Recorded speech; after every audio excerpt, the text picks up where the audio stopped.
한민족 방송을 사랑해주시는 동포 여러분, 안녕하셨습니까? 보고 싶은 얼굴, 그리운 목소리, 이소연입니다. 엊그제 새해가 밝은 것 같은데 2022년이 이제 나흘밖에 남지 않았습니다. 동포 여러분의 올 한 해는 어떠셨나요? 2022년을 이대로 떠나보내려고 하니까 정말 아쉽기도 하고 미련도 남습니다. 그렇다고 가는 시간을 붙잡을 수도 없잖아요. 남은 시간 동안 올 한 해 정리 잘 하셨으면 하고요. 내일은 오늘보다 좋은 날이길, 그리고 내일의 내가 오늘의 나보다 더 나은 사람이길, 그리고 내일은 조금 더 행복해지기를 바라봅니다. 자, 오늘 첫 곡 김용임의 노래 준비했습니다. 오늘이 젊은 날.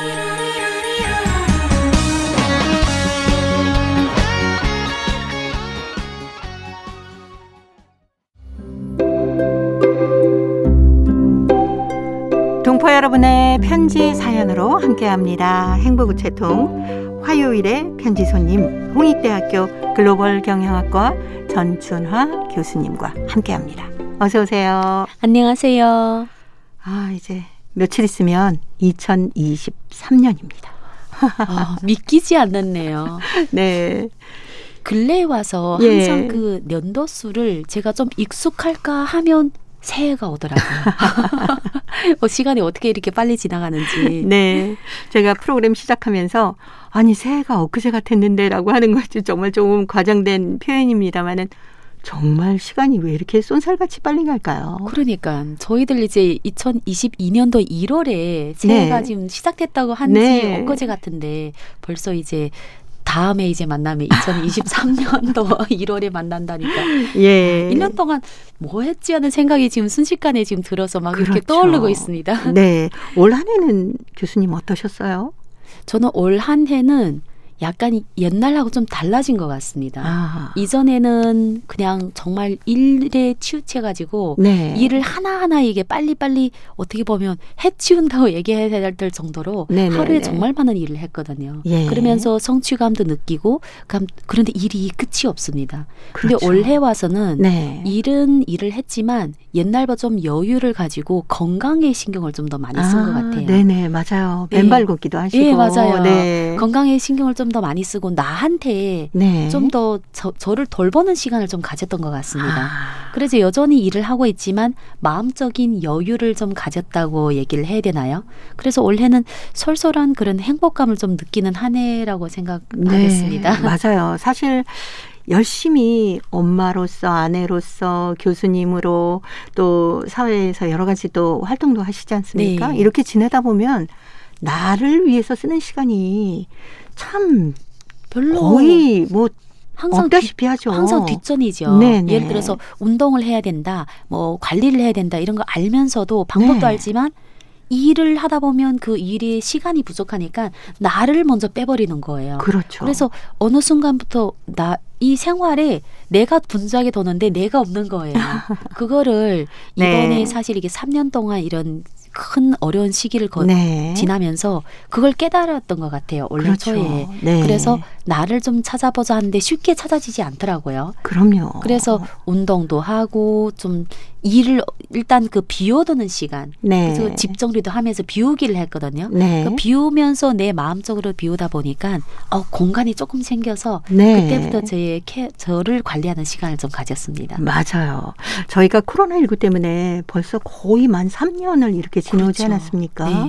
네.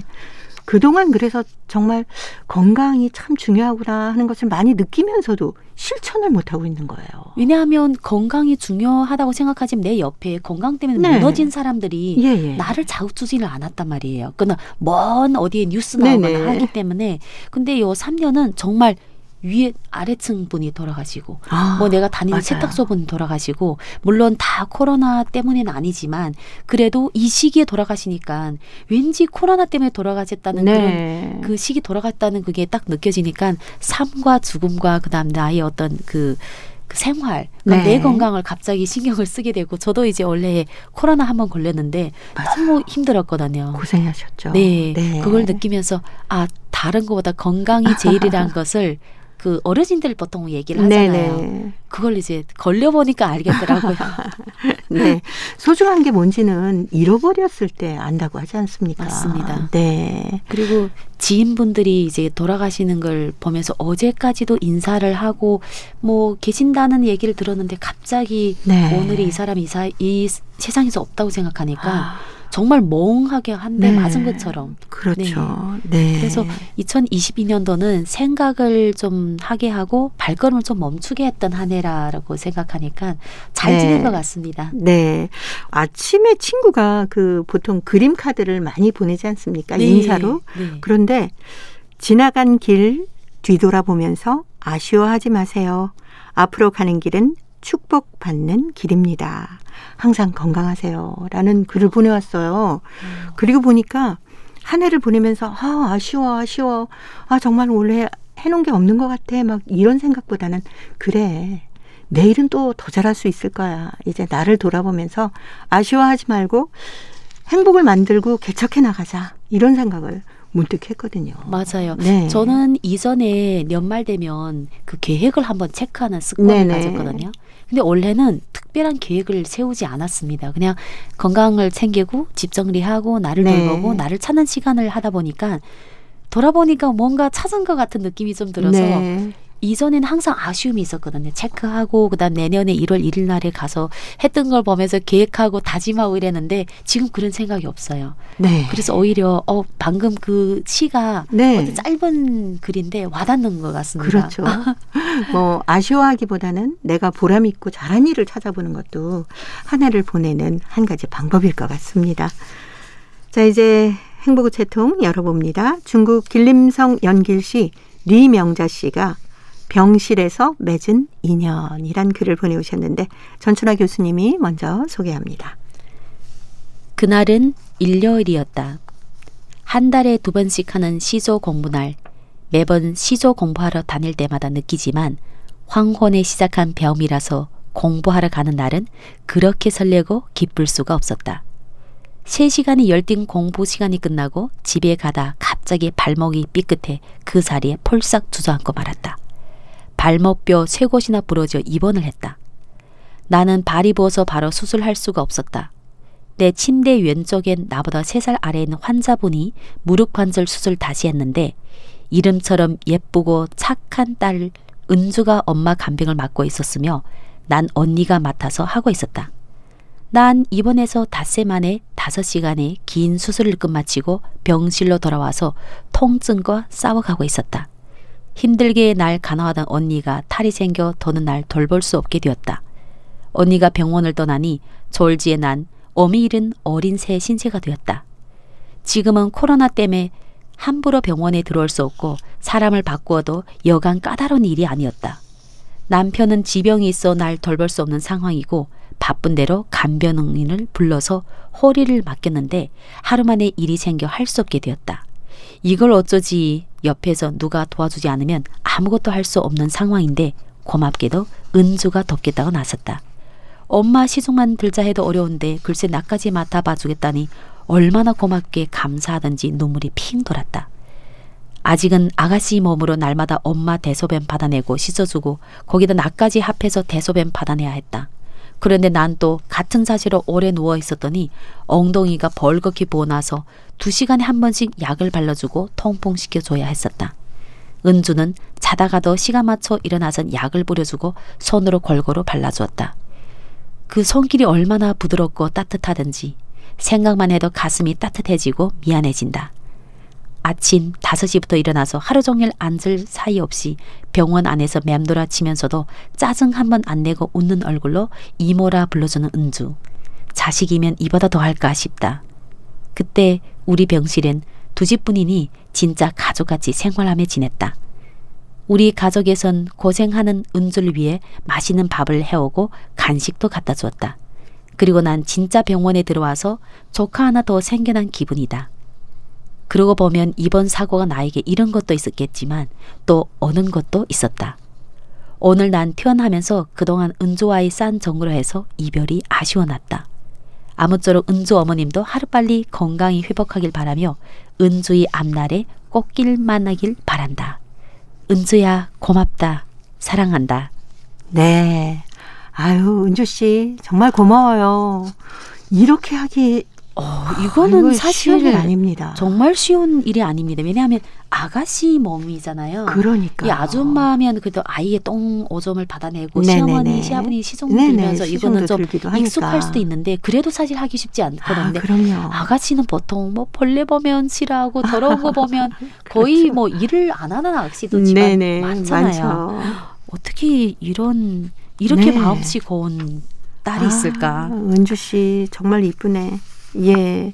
그래서 이명자 씨가 조카 하나를 얻었다라고까지 표현을 하셨어요. 아들이 있으면 그냥 장가가 아무 상관없이 그러고 그냥 싶을 무슨- 거예요. 예, 바로 장가를 보낼 것 같습니다. 네. 근데 대부분이 요즘에는 그 가족이 간호를 하는 게 아니라 간병인을 쓰지 않습니까? 그렇죠. 가족이 시간이 되더라도 간병을 하게 되면 가족도 아프기니와 네. 또 이게 짜증을 안 낼 수가 없습니다. 그렇습니다. 저도 이제 병원에 가보면 간병인이 이제 잘 케어하는 분들은 가족이 왔을 때 웃으면서 서로 얘기할 수 있는데 네. 가족분이 와서 케어하는 분 보면 환자보다 가족분이 얼굴이 더 안 좋아요. 맞아요. 네. 네. 그 장단점이 있는 것 같아서 뭐 가족이 꼭 해야 된다 이건 아닌 것 같습니다. 네. 그리고 간병인 분들이 워낙 이제 훈련도 잘 받으시고 그렇죠. 잘 하시기 때문에 예, 간병인을 쓰시는 걸 저는 권해드리고 싶어요. 저도 이제 어머니 아버지 간병을 좀 해봤거든요. 네. 근데 나중에는 정말 지치더라니까요. 지칠 수밖에 네. 없죠. 거기에서 자야 되는데 네. 또 이게 아픈 사람들하고 많이 어울리면 사실 웃을 일들이 그렇게 많이 없어요. 왜냐하면 맞습니다. 아프잖아요, 상대방이. 근데 네. 간병인들 보면 그 와중에도 우스개도 하고 말을 네. 안 들으면 뭔가 이렇게 방법이 있고 또 짜증내도 금방 또 회복하고 그러더라고요. 네. 그래서 프로인 간병인을 쓰는 게 어떻게 보면 환자한테도 좀 도움되고 가족분들한테 도움되지 않을까 생각합니다. 그렇죠. 진짜 긴 병에는 효자가 없다고 얘기합니다만은 맞아요. 이게 간병을 계속하고 나니까 서로 짜증나는 것도 물론 짜증나는 거지만 아프신 분은 아파서 힘들고 간병하시는 분들은 또 간병하느라고 오히려 아프게 병이 됩니다. 생기는 맞습니다. 경우도 있다니까요. 근데 은주 씨하고 이명자 씨는 정말 어떻게 이렇게 아름다운 인연으로 이 병실에서 맺어졌을까. 우리의 인연이란 게 참 어디서 어떻게 만날지 모르겠어요. 그렇죠. 인연은 정말 어떻게 보면 우연이라 하는데 우연은 아닌 것 같아요. 네. 뭔가 옛날에 워낙 맺어져 가지고 그렇죠. 어떤 인연은 한 번 만나고 스쳐 지나가는데 지금 여기에는 간병을 할 수 있는 인연은 네. 사실 자식분들도 하기 쉽지 않거든요. 그 어떻게 보면 너무나 부러운 인연. 그렇죠. 긴 수술을 했지만 네. 또 삶에서 굉장히 중요한 사람들 만났다 하니까 네. 약간 부럽습니다. 네. 지금도 아마 이명자 씨는 은주 씨하고 연락을 계속 하고 계실 것 같아요. 그럼요. 어떻게 지내니? 뭐 연말인데 이모랑 밥 먹을까? 뭐 얘기하면서. 아마 식사를 여러 번 하고 네. 또 이제 내년에 언제 만나자 이러지 않을까 생각합니다. 네. 자, 이 아름다운 인연 오래오랫동안 계속 간직하셨으면 좋겠습니다. 근데 이 아름다운 인연이란 게 혼자만 노력한다고 되는 거 아니잖아요. 그렇죠. 인연은 두 사람이잖아요. 몇 명 사람이기 때문에 같이 노력해야지 일방적으로 사랑 주고 관심 주는 거는 네. 이 밸런스가 안 맞춰지기 때문에 네네. 시간이 지나면 사실 자식과 부모 간도 그렇잖아요. 부모가 일방적으로 계속 줬는데 이 시간이 흐르면서 자식은 받을 줄밖에 몰라. 그러면 어느 네. 순간부터 자기 자식이라도 이쁘지 않아요. 맞습니다. 그러지 않나요? 그렇죠. 덜 만나고 싶고 만나면 스트레스 받을 수 있고 그래서 네. 항상 사랑과 관심은 서로 주고받는데 물론 이제 동등하진 않지만 네. 서로 노력해야 되는 게 인연을 오래도록 간직하는 방법 중에 하나입니다. 네. 동포 여러분께서는 올 한 해 이런 아름다운 인연을 맺으신 분들도 참 많으실 것 같아요. 네. 그 인연들이 어떻게 잘 이어져 오고 있는지, 나는 어떻게 했는지 이런 것도 좀 알려주시면 도움이 되겠죠. 동포분들은 워낙 정이 많으셔서 네. 아마 이쯤에는 지금부터 한 며칠간은 계속 인연 있는 분들하고 마시고 이야기 나누면서 네. 정을 다지는 시간인 것 같습니다. 네. 아마 송년회 자리도 많이들 마련하고 계실 것 같고 또 한국에 나와 계시는 동포분들은 또 동양인들이 만나고 뭐 동창들이 만나고 모임이 너무너무 많아요. 네, 즐거운 시간 마련하셨으면 좋겠네요. 이명자 씨에게 은주 씨는 아마 이랬을 거예요. 안치환입니다. 사람이 꽃보다 아름다워.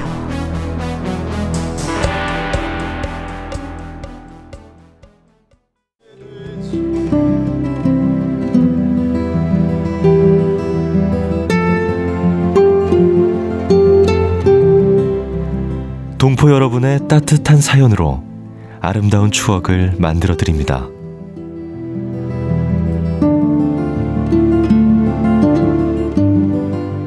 보내실 곳은 대한민국 서울특별시 영등포구 여의공원로 13 KBS 한민족방송 보고 싶은 얼굴 그리운 목소리 담당자 앞이고요. 인터넷 주소도 알려드립니다. KBS 홈페이지 www.kbs.co.kr에 접속하신 다음 라디오, 한민족방송, 보고 싶은 얼굴 그리운 목소리를 순서대로 클릭하신 다음 청취자 참여 코너에 글을 남기시면 됩니다.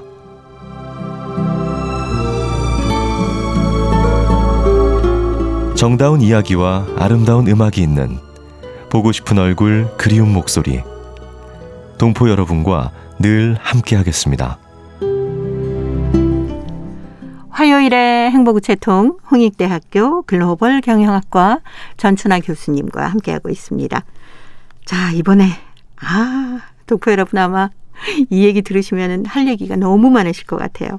중국 길림성 연길시 최문 씨의 월드컵에 열렬한 축구 팬들이란 글을 보내오셨는데 제가 소개합니다. 나는 한평생 무척 축구를 좋아한다.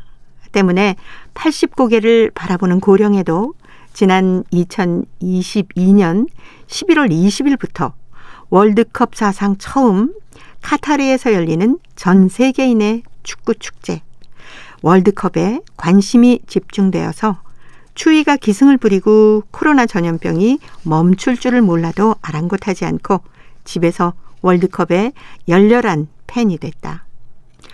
나는 2022 카타르 월드컵 경기 일정표를 만들어서 노트북을 놓은 책상에 붙여놓고 카타르와 에콰도르의 개막전부터 축구 경기의 생방송과 스포츠의 뉴스를 TV로 시청하면서 각 팀의 골 개수를 기록하곤 했다. 1954년 나의 동년 시절 유독 초급학교 4학년 때부터 모교의 축구팀에 뽑혀서 매년 6일 국제아동절이면 향중심 학교에 모여서 10여 개 각 학교팀이 벌이는 축제에 참가하는 영광을 지녔었다.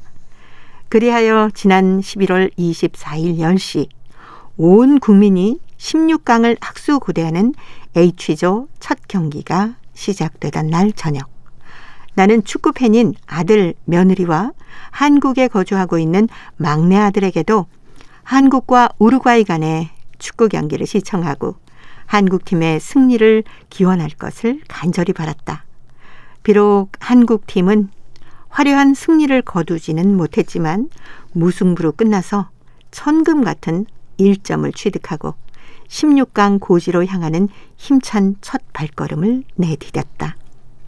저녁 9시면 꼭 잠자리에 드는 아내는 이날 저녁 시간 가는 줄도 모르고 붉은 악마 응원단에 합류한 듯이 한국팀에 열광적인 응원을 보내면서 사기를 북돋아 주었다.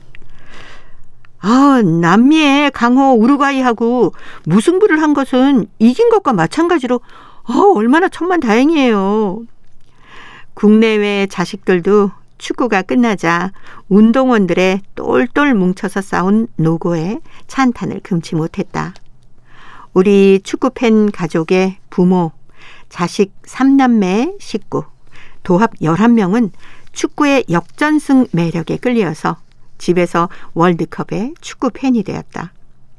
우리는 한국의 붉은 악마의 다시 하겠습니다.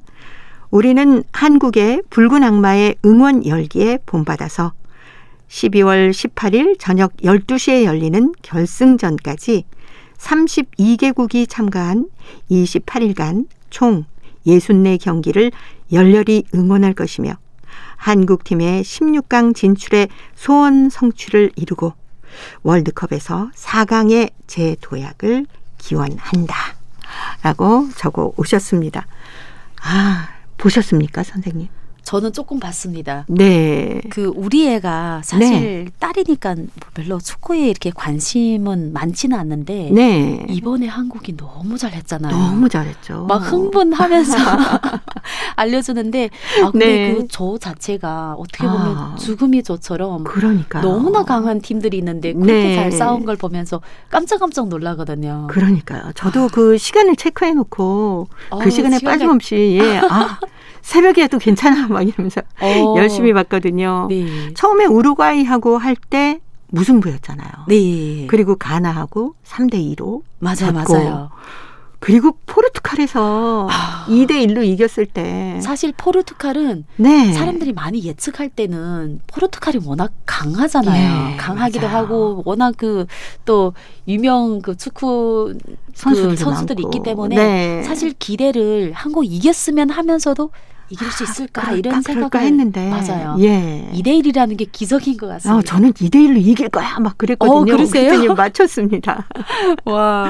네, 그래서 H조의 2위로 16강에 진출을 하게 됐고 야, 그리고 브라질하고 붙었잖아요. 브라질 벽은 사실 너무 너무 강했죠. 네. 높았습니다. 네, 어떻게 보면 최우승 팀이 될 수 있는 팀하고 붙었기 때문에 네. 그래도 잘 싸웠습니다. 일단 한 골을 넣었잖아요. 그러니까요. 네. 네. 아무튼 한국은 그 월드컵 때 되면 선수들이 마치 어떤 전사처럼 영웅처럼 막 날아다니는 것 같아요.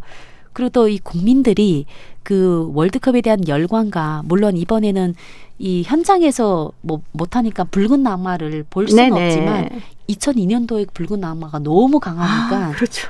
제가 생각할 때 집에서 그 빨간 티를 꺼내가지고 입고 하지 않았을까 아니 생각합니다. 미국에 있는 제 동생은 식구들이 빨간 티를 입고 진짜요? 응원을 한다고 지금 사진을 막 보내오고 그랬었거든요. 저도 그 빨간 티를 가지고 있어요. 왜냐하면 네. 2002년도 때 제가 베이징에서 그 월드컵을 봤거든요. 네. 정말 그때는 이제 그 집에서 보는 게 아니라 맥다날드도 보고 밖에 나가 보면 나도 모르게 이 사람들이 두 팀을 갈라가지고 응원을 하는데 네. 제 친구가 바로 그때 이제 한국에 왔거든요. 네. 와서 자기도 모르게 우리 모든 그 선물을 그냥 빨간 티로 결정해가지고 빨간 티를 가져왔어요. 그래서 그걸 네. 간직했습니다.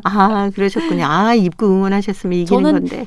그 98년도, 2002년도 때는 정말 축구에 열광할 정도로 네. 너무너무 좋아했거든요. 왜냐하면 예. 그때 96년도에 연변대학교 들어갈 때는 그 조선족 축구팀이 중국에서 굉장히 강했습니다. 연변의 그 연길 축구팀이 예, 아우동팀이라고. 엄청나죠. 근데 네. 나중에 경제적 난 때문에 이 축구팀이 해산돼서 각 그 좋은 팀이 들어가긴 했는데 아쉬웠지만 아직도 중국에서 축구의 초년 축구팀은 1위입니다. 조선족 분들이. 네.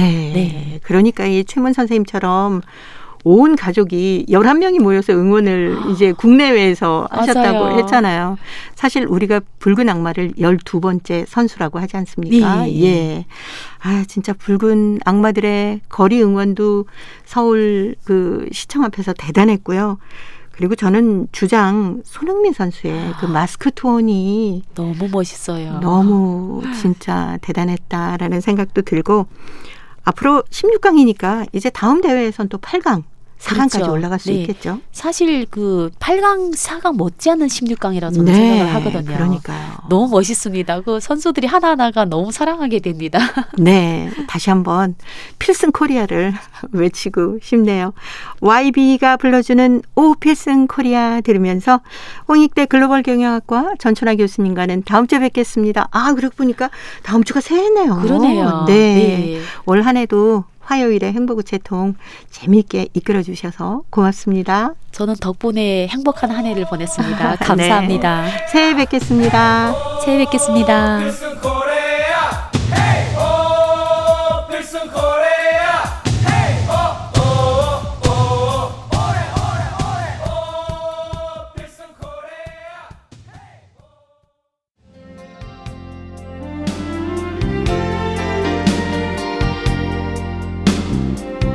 KBS 한민족 방송은 7천만 온결어의 꿈을 담습니다. 지구촌 곳곳으로 뻗어나간 한민족의 중심 채널 KBS 한민족 방송은 더 나은 미래를 위한 초석이 되고자 합니다. 여기는 대한민국 서울에서 보내드리는 KBS 한민족 방송입니다. KBS 한민족 방송 보고 싶은 얼굴 그리운 목소리 함께 하고 계십니다. 자, 이제 동포통신원들과 전화를 연결해서 여러분 계신 곳에 새로운 소식을 듣겠습니다. 통신원 리포트인데요. 오늘은 중앙아시아 카자흐스탄 그리고 러시아 사할린 지역의 소식 준비했습니다. 먼저 카자흐스탄의 김상욱 통신원 만나볼까요? 김상욱 통신원 안녕하셨습니까? 예, 안녕하세요. 반갑습니다. 네, 반갑습니다. 기아 자동차가 카자흐스탄에 자동차 조립 공장을 준공했다면서요? 예, 중앙아시아 카자흐스탄에서 지난 10일 기아차의 대표적인 그 스포츠 유틸리티 차량이죠. 네네. 스포티지 조립 공장 준공식이 열렸습니다. 이 행사에는 우스겐바예프 산업인프라개발부 카자흐스탄 장관을 비롯해서 카자흐스탄 지역의 어떤 정부 인사 그리고 우홍석 주 카자흐스탄 대사, 기아 자동차 관계자 등 한 80여 명이 참가를 했습니다.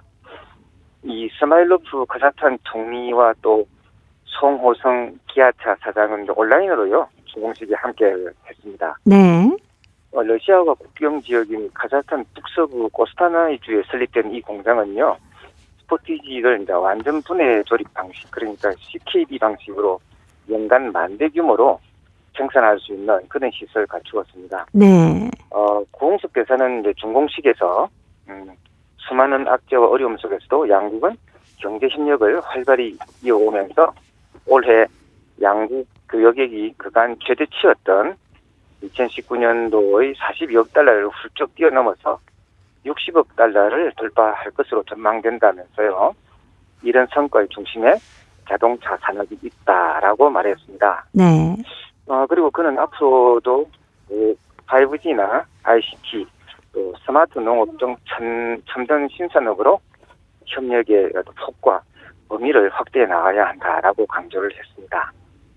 올해 카자흐스탄에 대한 한국의 승용차 수출이 연간 최고치를 갱신하고 있는 가운데 기아차 조립 공장이 준공됨으로써 향후 경제 협력 강화는 물론이고 자동차 수출 확대와 가자의 전문 인력 양성 그리고 일자리 창출 등에도 기여할 것으로 기대가 됩니다. 네. 그렇지 않아도 알마티 갔을 때 현대 자동차, 기아 자동차 막 달리는 모습 보니까요. 아, 이곳에 계신 우리 교민 여러분들도 아주 흐뭇하시겠구나 하는 느낌을 받았었는데 더욱더 뿌듯합니다. 네, 예. 많은 발전이 있었으면 좋겠네요. 네. 그리고 고려일보가 내년에 창간 100주년을 맞았다고 하는데 자세한 소식 좀 전해주세요. 예, 내년이면요 창간 이제 100주년을 맞이하는 고려일보의 이제 김 콘스탄틴 총주필과 또 제가 그 한국기자협회 초청으로 한국을 방문하고 돌아갔습니다. 네. 왜냐하면 알마티에서 열리게 될 100주년 기념 행사에 모국의 이제 언론사 그리고 언론 단체들이 참석해 줄 것을 좀 부탁드리는 한편 또 서울에서도 100주년 기념 행사를 준비해 보기로 서로 합의를 했습니다. 네. 이를 위해서 이제 고려일보는 한국 최대 언론 단체인 한국기자협회와 상호 교류 협력 협약을 체결했고요. 또 고려일보의 안정적 한글판 제작을 위한 콘텐츠 교류와 또 창간 100주년 기념 행사를 위한 이제 든든한 우분을 이제 확보하게 되었습니다. 이 자리에서 김 콘스탄틴 총주필은 카자흐스탄 고려인협회 지원 속에 우리 신문이 우리말과 문화를 보존, 계승하는 역할을 해온 것에 대해서 자부심을 느낀다 하면서 이 기회를 통해서 한국의 언론사들과 또 교류 협력을 맺어 고려인 사회를 모국에 좀 더 자세히 전하고 싶은 마음이 크다고 말했습니다. 네. 이에 김동훈 회장은 고려일보 100주년을 맞아서 카자흐스탄 현지뿐만 아니라 한국에서도 기념 행사를 함께 할 수 있도록 해보자라고 말했고요. 고려일보 정년의 역사를 담은 전시회를 하는 것도 의미가 있다고 보는데 이를 위해서 100주년 준비위원회를 구성해서 또 조직적이면서도 공개적으로 행사 준비에 만들기보자라고 화답을 했습니다. 네. 이에 앞서 고려일보 방문단은 또 KBS 한민족 방송을 방문해서 지난달 카자흐스탄에서 열린 한민족 체험수기 시상식과 또 기념 공연이 그동안 코로나 팬데믹으로 다소 위축되었던 도리인 동포사회에 큰 활기를 불어넣었다고 감사의 마음을 또 전했습니다. 네.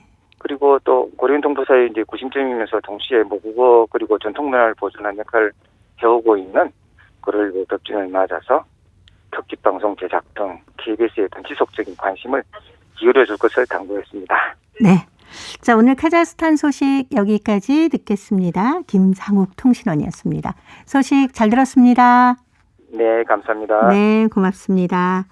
자, 이제 사할린으로 가봅니다. 배순신 통신원 만나보겠습니다. 배순신 통신원 안녕하셨습니까? 네, 안녕하세요. 반갑습니다. 네, 반갑습니다. 러시아 올림픽위원회에서 러시아 올림픽 운동 발전에 공헌한 분을 시상을 했는데 여기에 사할린 동포도 포함됐다는 아주 반가운 소식이 있네요. 네, 최근 러시아 올림픽위원회 집행위원회 회의가 소집된 가운데 2028년까지의 러시아 올림픽위원회의 전략을 채택하였는데요. 집행위원회에서는 올림픽 스포츠의 발전, 러시아 선수 훈련을 촉진하고 프랑스에서 열리는 2024년 제33회 올림픽과 2026년 제25회 동계올림픽 참가를 보장하기 위한 프로그램의 컨셉도 승인했습니다. 집행위원회의 또 다른 중요한 결정은 2023년, 2026년 기간의 올림픽 나라 대중 스포츠 발전 지원 프로그램의 승인이었습니다. 이날 회의에서 러시아 올림픽위원회의 러시아 올림픽 운동 발전 공로로 명예 휘장을 수여하기로 결정했는데요. 총 10명 수여자 중 3명은 사할린 사범들입니다. 그 중에는 태권도 사범 안수학 씨는 윤사할린 씨 오스트로프 무술센터 관장입니다. 그리고 또 다른 사범은 삼보 사범인데 박이걸이라고 하는데요. 홈스쿨 스포츠 학교 트레이너입니다. 이들은 스포츠 발전을 위한 공로로 수여하게 되었습니다. 네. 자, 오늘 러시아 소식은 여기까지 듣겠습니다. 올 한 해도 좋은 소식 많이 전해주셔서 감사합니다. 네. 우리 방송 제작진 여러분도 그동안 수고가 많으셨습니다. 새해를 즐겁게 맞이하시고 모든 계획과 소원이 이루어지시기를 바랍니다. 네, 저희들도 똑같은 마음 보내드리고 싶네요. 자, 내년에도 좋은 소식 많이 부탁드려요. 네. 네. 감사합니다. 고맙습니다. 사할린 소식, 2022년 끝소식을 들었습니다. 러시아 올림픽위원회에서 러시아 올림픽 운동 발전에 공헌한 분을 시상을 했는데 여기에 사할린 우리 동포가 2분이나 포함되어 있었네요. 총 10명의 수여자 중에 사할린 사범으로 태권도 사범 안수학 선생님, 그리고 삼보 사범 박이고리 씨가 스포츠 발전을 위한 공로로 상을 받으셨다고 하니까 저희들도 같은 기쁨입니다. 자, 이제 퀴즈를 통해서 대한민국의 역사와 문화까지 배울 수 있는 퀴즈 한마당 이어드리겠습니다. 동포 여러분과 퀴즈로 하나 되는 시간. 퀴즈 한마당.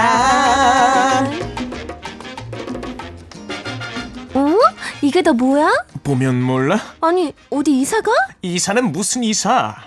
담요에다 패딩, 목도리, 이 많은 걸 다 뭐 하려고? 다 쓸 때가 있어. 핫팩 안 챙겼다. 핫팩은 또 왜? 추울 때 핫팩 한 장 딱 붙이면 얼마나 따뜻한데. 어디 북극가? 북극 아니고 이곳 가려고. 이곳? 마지막 날 이곳에서 제아의 종 타종하잖아. 제아의 종 타종하는 걸 보러 이곳에 가겠다는 거야? Yes. 엄청 춥대. 그래서 이렇게 만발의 준비를 하고 있잖아. 추운 것도 추운 거지만 사람들이 너무 많아서 가까이 가기도 힘들대. 그래서 미리 가서 기다리려고. 같이 갈래? 아니. 같이 가자. 싫어. 거기 가서 제아의 종 타종하는 것 보고 같이 새해 맞으면 좋잖아. 싫어. 난 그냥 따뜻한 집에 있을래. 너랑 새 데이트 하자. 데이트하다 얼어 죽으려면 어쩌려고. 걱정 마. 내가 준비해 간 것도 안 되면 내 품으로 녹여줄게. 일로 와. 녹여줄게. 썰렁해. 남자친구가 이곳에서 가서 제아의종 타종하는 걸 보면서 새해를 같이 맞자고 하니까 여자친구가 싫다고 하네요. 그러게요. 여자친구는 추위를 많이 타 집에서 새해를 맞고 싶다고 하네요. 너무 서운해요. 연말이면 남자친구처럼 이곳에서 제아의종 타종하는 걸 보면서 새해를 맞는 분들이 계시고, 여자친구처럼 집에서 제아의종 타종하는 걸 보면서 새해를 맞는 분들도 계십니다. 이곳은 서울 종로 2가에 있는 종각인데요. 서울을 상징하는 대표적인 전통 건물인 파루, 즉 오전 4시경에 33번, 인정, 오후 10시경에 28번 울려서 도성의 문을 여닫고 하루의 시작을 알리는 데 쓰였습니다. 이것은 조선 세조 14년에 만들어져 원각사에 있다가 폐사된 이후에 광해군 11년에 현재 이곳으로 자리를 옮겼습니다. 그런데 이 종은 오랜 세월을 이기지 못해 몸의 금이가 타종할 수 없게 돼 국립중앙박물관이 보관 중입니다. 지금 이곳에 걸려있는 종은 국민의 성금으로 에밀레 종을 본떠서 새로 만들어 제아의 종 역할을 하고 있습니다. 자, 여기서 문제 나갑니다. 종. 매년 12월 31일 자정이 되면 서울 이곳에서 제아의 종 타종 행사가 열리는 곳입니다. 조선시대에는 도성의 문을 여닫고 하루의 시작을 알리는 데 쓰였는데요. 서울 종로에 있는 종각인 이곳은 어디일까요? 자, 보기 드립니다. 1번 보신각, 보신각, 2번 보신탕, 보신탕, 3번 국회의사당. 국회의사당. 정답을 보내주신 분 가운데 일주일에 한 분 추첨해서 소정의 상금이나 상품을 보내드립니다. 퀴즈 한마당. 지금까지 성우 박성과 배하경이었습니다. 네, 매년 12월 31일이면 많은 사람들이 제아의 종 타종을 보기 위해서 이곳을 찾곤 합니다. 12월 31일 자정을 기해서 이곳에서 제아의 종 33번을 치는데요. 제아의 종 타종 행사는 1953년부터 시작이 됐습니다. 새해맞이 행사로 정착이 됐고요. 우리나라에서 한 해를 마무리하는 대표적인 행사로 자리매김했습니다. 많은 사람들이 직접 참석을 하거나 또는 텔레비전으로 시청을 하곤 하는데요. 저도 텔레비전으로 제아의 종 타종 행사를 자주 보곤 합니다. 동포 여러분 계신 곳에서도 이런 행사가 있는지 궁금하네요. 한 해를 보내고 새해를 맞는 추억을 행복우체통으로 보내주시기 바랍니다. 정답은 KBS 홈페이지에 접속하신 다음에 라디오, 한민족 방송, 보고 싶은 얼굴, 그리운 목소리를 순서대로 누르시면은 청취자 참여란이 있습니다. 여기에 정답과 함께 행복우체통에 사연도 보내주시기 바랍니다. 그리고 콩으로 정답을 보내실 때는 잊지 마시고요. 연락처를 꼭 남겨주십시오. 여러분의 많은 참여 기다리겠습니다.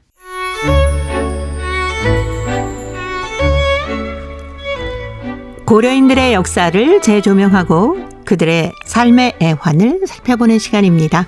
고려인 이야기. 사단법인 고려인 마을 역사유물전시관의 김병학 관장님 전화 연결합니다. 관장님 안녕하셨습니까? 네, 안녕하십니까? 자, 올해도 이제 정말 며칠 남지 않았습니다. 관장님 올 한 해 이렇게 뒤돌아보시니까 어떠신지요? 예, 육체적으로는 힘들었고 네. 마음으로는 보람됐습니다. 올해 초에 이 코로나 상황이 좀 풀린다는 기대가 있어서 네. 우리도 나름대로 행사를 많이 준비했고요. 또 사실 지금은 겨울 되면서 다시 코로나가 창궐 하고 있지만 올해 봄 여름에는 또 많이 잠잠해졌었죠. 그래서 네. 우리가 국내외 행사를 또 다 치르느라고 굉장히 많은 그 경험들을 했고 또 보람을 얻었습니다. 먼저 국내 행사로는 우리 문화관에서 올해 홍범도 장군 유해봉환 1주년으로 홍범도 장군 유해봉환 1주년 특별전을 열었고요. 네. 이것과 연계해서 여기에 있는 이 고려인 마을에 있는 공원에 홍범도 장군 흉상을 또 이 마을에서 처음으로 설치를 했죠. 예. 국내에서 최초인데 그러면서 이 전시 준비 또 올해는 고려극장 창립 90주년이었죠. 카자흐스탄에 있는 고려극장. 이 극장이 세계에 있는 우리 한민족 중에서 최초로 설립된 모국어 전문 연극 극장인데 네. 1932년 9월 9일에 블라디보스톡에서 창설돼서 지금까지 명맥을 유지하고 있는데 예.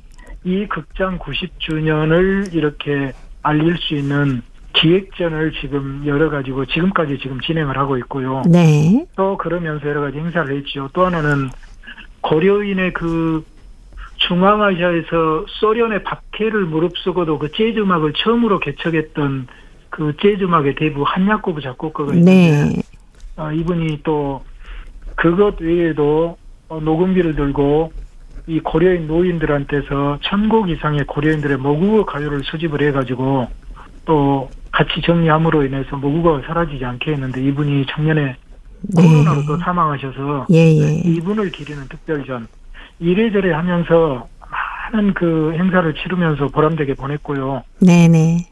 또 이제 9월, 10월에는 이 광주 고려인 마을에서 카자흐스탄과 키르기스탄을 가서 뮤지컬 나는 고려인이다라고 이 고려인 마을극단 1937에서 하는 네네. 이 뮤지컬 공연과 또 학술대회 이것을 하면서 그쪽에 있는 고려인 단체들과 그 새로운 연대를 우리가 지금 해나가기로 했고요. 앞으로는 코로나 상황만 좀 잠잠해지면은 긴밀하게 네. 중앙아시아 고려인들과도 같이 연대해서 전 세계 고려인들을 이제 하나로 묶는 이런 작업을 우리가 해보려는 지금 희망으로 부풀어 있습니다. 네. 고려인들은 다른 지역에 있는 고려인들하고 이 네트워크가 잘 돼 있기 때문에 어떤 일이 생기면 서로 돕고 함께 하는 게 뭐 대단하다면서요? 예, 그렇습니다. 여기에 연세가 많으신 분들은 우리 대한민국에 그 20개 정도의 지금 고려인 마을이 있는데 그 마을 중심으로 서로 활동을 하고 있고요. 좀 젊은 고려인들은 그 젊은이들은 워낙 그 IT 기술에 능하니까 굉장히 그 인터넷으로 네트워크가 잘 돼 있습니다. 네. 그래서 이런 그 전국적으로 무슨 행사가 있거나 또 여러 가지 일이 있으면 그들이 바로 이렇게 소통을 하면서 모여서 이렇게 일을 해결하기도 하고 만들기도 하고 그렇게 하고 있고 또 그 외에도 이 단위별로 이 마을별로는 뭐 김장당국의 행사나 여러 가지 일들을 하면서 아주 그냥 단합이 잘 되고 또 그 단합을 통해서 자신들의 어떤 그 뭐랄까요 이 국내에 어떤 자신감을 얻어가면서 이렇게 좀 살아가고 있는 모습이 참 보기가 좋은 것 같습니다. 네. 우크라이나 전쟁으로 인해서 우리 고려인 동포들 지금도 계속 들어오고 있나요? 지금도 꾸준히 들어오고 있고요. 네. 사실은 여름에 절정에 이르렀는데 2022년 2월 24일에 지금 러시아 우크라이나 전쟁이 시작이 됐고 3월 14일에 이제 13살 된 최마르크 군이 처음으로 국내에 들어왔죠. 국내에 들어왔고 지금 국내에 지금 귀환한 우크라이나 고려인 동포는 지금 1,300여 명으로 지금 집계가 됐는데 그중에 이 광주 고려인 마을에서 얼마 전까지 한 4, 5일 전까지 823명의 항공권을 발급해 줬고요. 그 중에 650여 명이 지금 광주에 지금 정착을 했습니다. 그래서 지금 여기에 650여 명면 굉장히 지금 수가 더 늘었죠. 네네. 지난번에도 말씀하신 것처럼 우크라이나 고려인들을 적극적으로 도운 곳이 광주 고려인들 그리고 광주의 모든 시민 여러분들이었다면서요. 지난번에 제가 말씀드렸지만 저도 여기에 굉장히 의미가 있는 게 우크라이나 전쟁 난민 고려인 귀환 운동을 우리 한국인이 아닌 이 고려인이 시작했다는 것에서 참 저는 그 의미가 있는 것 같습니다. 그리고 그렇게 했기 때문에 그 감동이 일파만파로 퍼지고 들불처럼 일어나서 지금 이 고려인들 이렇게 많이 이렇게 올 수 있지 않았나. 이게 어떻게 보면 그것이 우리들의 그 부끄러움을 느끼게 하고 우리의 그 양심의 호소를 했던 것 같아요. 고려인들은 그 역사적으로 많은 순환을 겪었고 그런데 이 그 보호 어느 그 나라의 보호 아래도 있지도 않고 그런데 이것을 같은 그 어떤 처지에 있었던 고려인의 손길로 시작이 돼서 그렇게 네. 많은 수가 모이고 그렇게 해서 그것 보면은 마치 그 옛날 그리스에서 그 페르시아와 전쟁을 했을 때 네네. 그 레오니다스 국왕이 그 끝까지 이렇게 그 지키고 전사했기 때문에 또 적은 수로 그리스가 또 페르시아 전쟁에서 이겼듯이 네. 여기도 그 고려인이 그 던진 작은 그 어떤 몸짓 하나가 이런 그 태풍의 위력을 이렇게 발휘했지 않나 생각이 들어서 저도 참 감동스럽습니다. 네. 그래서 광주에 가면 먹고 살 수 있고 병원에도 갈 수 있고 이런 얘기들이 국내외 고려인 사회에 소문이 다 났다고 하더라고요. 소문은 오래전에 났습니다. 네. 이게 참 여기 활동가들하고 이쪽에 그 보이지 않는 어떤 후원자들한테는 좀 미안하기도 하고 좀 부담 가는 일도 가끔씩 있습니다만은 고려인들이 막 와서 이렇게 의료보험이 그 시작되기 전에 이렇게 큰 병에 걸린 경우에는 이게 수천만 원의 그 치료비와 그 수술비를 떠안아야 되는데 네. 지금까지는 아무리 어려워도 모금 운동을 하든 읍소를 하든 해서 다 이렇게 그걸 모아가지고 치료를 다 해줬고 또 그들이 이렇게 안정되게 살 수 있는 만큼은 최대한 이렇게 노력을 해줬습니다. 네. 또 그런 노력들을 이렇게 알기 때문에 그런 이야기가 퍼진 것이고 또 지금까지 그렇게 노력을 최대한 해왔지요. 네네. 네. 그동안 우리 사회에서는 정말 그 고려인들에 대한 관심도 좀 적은 편이었고 네. 고려인의 존재에 대해서 뭐 잘 모르시는 분도 많지 않았습니까? 지금도 모르는 부분이 많고요.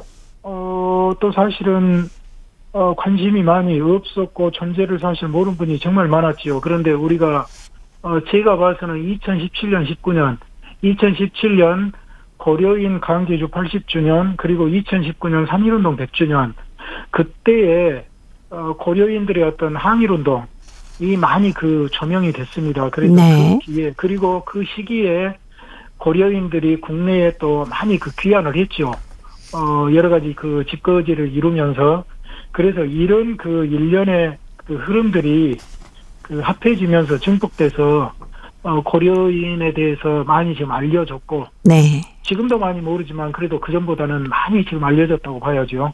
자, 끝으로 2022년을 정말 열심히 살아가고 계시는 우리 고려인 농포분들께 김병옥 관장님 좋은 덕담으로 새해 맞을 수 있도록 해주시면 어떨까요? 예, 고려인 동포 여러분 안녕하십니까? 우리가 코로나, 우크라이나, 러시아 어떤 전쟁 이런 여러 가지에서 어려움도 많고 또 이전의 어려움이 지속되는 측면도 있지만 우리 그 말 있지 않습니까? 희망은 마지막에 죽는다. 우리에게는 희망이 있습니다. 그리고 또 사실은 지금 보면은 올해보다는 내년이 분명히 더 희망적으로 보입니다. 우리가 어려움이 있더라도 서로 돕고 살아오면 지금까지 우리 동포들이 예전에 강제주와 같은 그런 시련도 이겨냈는데 지금의 이 어려움은 우리가 서로 또 돕고 있으니까 얼마든지 극복해 나가고 새로운 장래를 우리가 아름답게 설계해서 후손들에게 좋은 사회를 물려줄 수 있을 것 같습니다. 우리 힘내고 서로 협력합시다. 네. 자, 고려인 이야기 오늘도 사단법인 고려인 마을 역사유물전시관의 김병학 관장님이었습니다. 1년 동안 고려인 이야기 잘 이끌어 주셔서 너무 감사드리고요. 내년에도 더욱 건강하시고 또 행운이 가득하셨으면 좋겠습니다. 내년에 뵙겠습니다. 네, 감사합니다. 고맙습니다. 해바라기의 사랑으로 들으면서 저도 인사드립니다. 함께해 주신 동포 여러분 고맙습니다.